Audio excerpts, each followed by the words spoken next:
In 2050, our population will hit between 9 and 10 billion.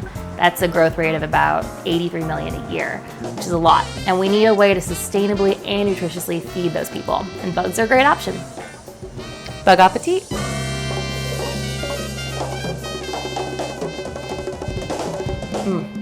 Perfect. Welcome back to Cooking with Critters, my pretend cooking show where I make people more comfortable with eating bugs. My name is Aly Moore and I eat bugs. And a lot of people think that's kind of weird, especially in Western cultures, but bugs are sustainable for the planet, super nutritious, and can taste great if you know what you're doing.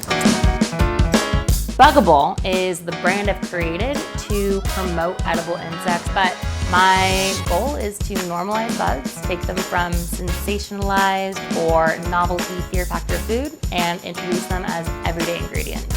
So where some people have a spice cabinet or spice drawer, I have my bug drawer filled with all of these different flavors that I can just play around with. And then I have the infamous bug cupboard where I will stock up all of my excess bugs, from chips to pasta sauces to scorpion vodkas and more. Looks like here we have some beetles, which kind of look like coffee beans, but they're not. So my goal for today is to show you that while you can eat full bugs and they're really delicious, there's also a ton of ways to weave them into everyday foods and products. Today, my friend Lisa's coming over, and before she gets here, I want to prepare something new for her to try. She has a great palate, so she'll be helping me for a couple Bugible events that are coming up by taste testing some dishes and some bugs that I have some questions on. Thanks for coming. Thank you for having me.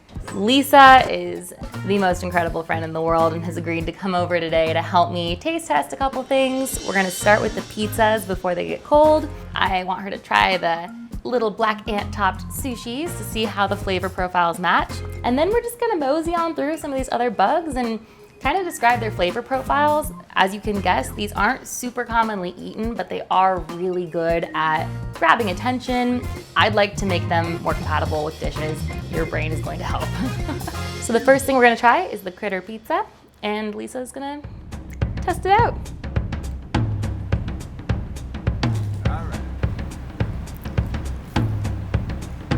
What do you think? There is like this slight like chili lime flavor that like nicely accentuates like the tomato sauce and the cheese in the bread. It also adds a nice kick to it too. But yeah, I like this a lot. A repeat? I definitely eat this again. In fact, I want to finish this whole plate. Yay. So up next, what we've made are these salmon avocado rice rolls topped with black ants to add a little bit of a citrus element. So I've not made this before, and I'm excited to see what you think.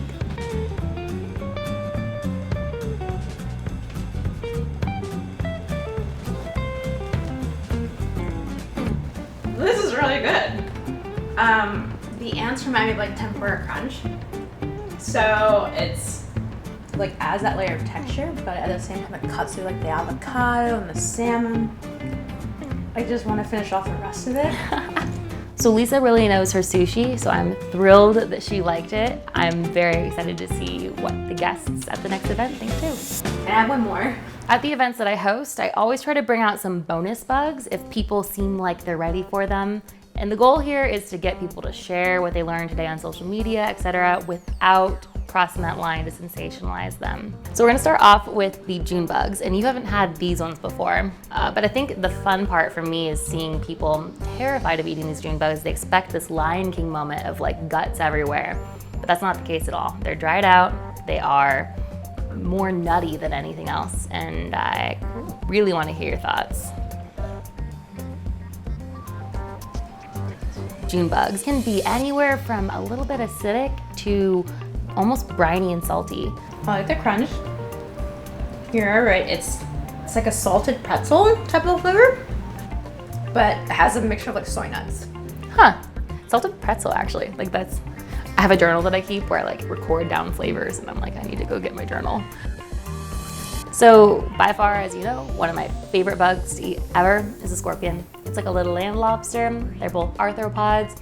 and it kind of has a lobstery taste. I think better is a salmon jerky as a descriptor.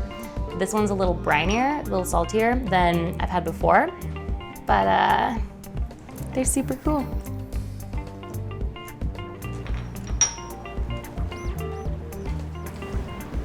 These are saltier.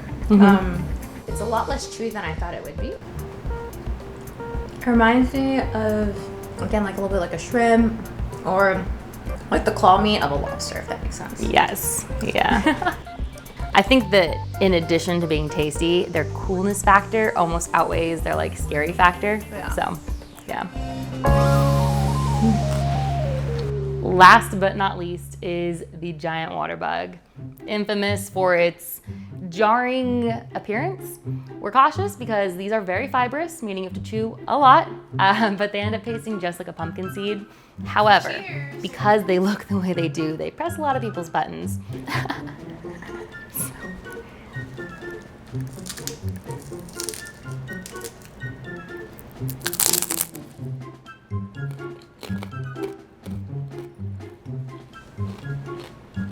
They're not bad though, right? They're actually delicious. I was like, it reminds me of salted pistachios a little bit. That's actually a really good descriptor of pistachios. But totally different texture. Not the chewy nutty. Yeah. But it has like a mimicky flavor profile of like pistachio. The slight chew of like a pumpkin seed. So I'm not surprised, but still super glad that Lisa really liked the giant waterbug. It is definitely the most challenging to bite into, but once you do and you realize, oh, it's so familiar, it's like a seed or like, you know, mushroomy, it's super easy. And those are really fun to cook with and present with. So now I have somebody to kind of bounce ideas off of. Meanwhile, I've devoured the entire bug. So there's tons of reasons to be eating bugs right now, and my hope is that people allow their logic to guide them rather than their irrational fears. Really, instead of asking why we should eat bugs, we should be asking why shouldn't we eat bugs. Bugs are more environmentally friendly, ethical, nutritious than a lot of traditional livestock options out there. And I'm not under any crazy assumption that in the next 5 years we'll be walking down Vaughn's and choosing between different proteins for dinner tonight, maybe frozen chicken, maybe frozen scallops, maybe frozen crickets. Like, we're not close to that yet. But I do know that as food scientists get more into the space, as venture funding continues to create better insect farming and harvesting methods, I know that the future does contain bugs, and I know that it'll be a more sustainable, nutritious one.